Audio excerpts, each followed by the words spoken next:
clan. You were a member of that clan and a Cherokee, and your children were going to be Cherokee. That is, race as Europeans came to understand it had very little meaning in 18th century Cherokee society. For decades, Indians and traders lived in relative harmony on the Appalachian frontier, buying and selling goods and sharing the bounty of the land. But for many back in Europe, life was growing more and more oppressive. Open territory in the New World was very inviting to people seeking freedom, independence, and a piece of land to call their own.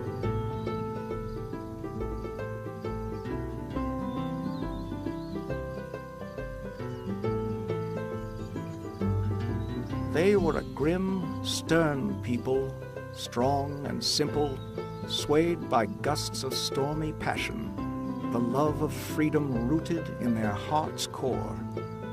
They were of all men best fitted to conquer the wilderness and hold it against all comers. Teddy Roosevelt.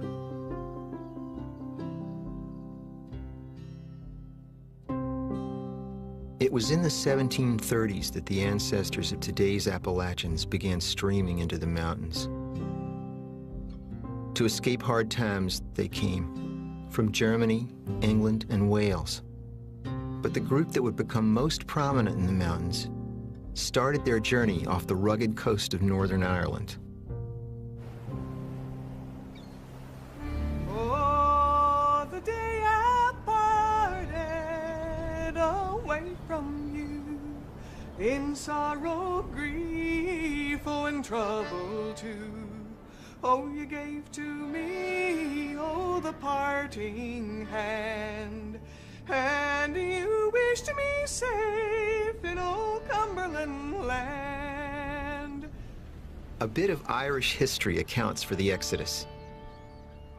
100 years earlier, King James of England had grown tired of battling rebellious Scots in the lowlands. The king thought he could use the Scots as a hedge against the bothersome Irish. So he offered them free farmsteads in Ulster, in the north of Ireland. What better thing to do than to get some of the borderland Scots, who were always giving you trouble, to go over and whoop up on the Irish. So they took advantage of it, moved to Ulster, got farms, and they became known as Scotch-Irish. For about 100 years, the Scotch merged with the Irish. They mixed their words, they mixed their phrases, they mixed their horse racing love. They took, in many ways, the best qualities of both people. After a century in Ulster, the Scotch-Irish were suffering religious persecution, rising rents, and bad harvests. Tens of thousands moved on to a second migration to the New World. This hybrid culture took root in the southern mountain wilderness of Appalachia. Oh, but thank the Lord, good health we found.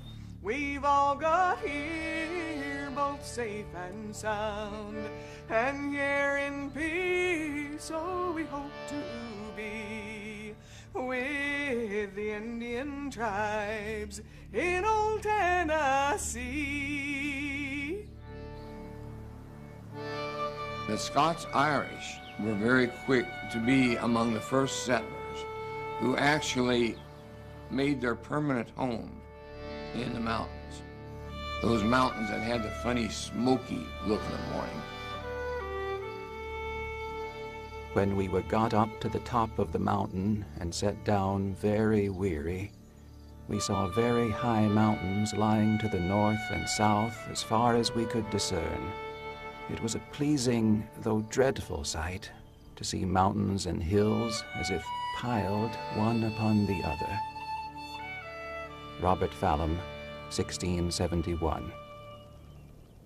Now I've nothing strange ought to write to you.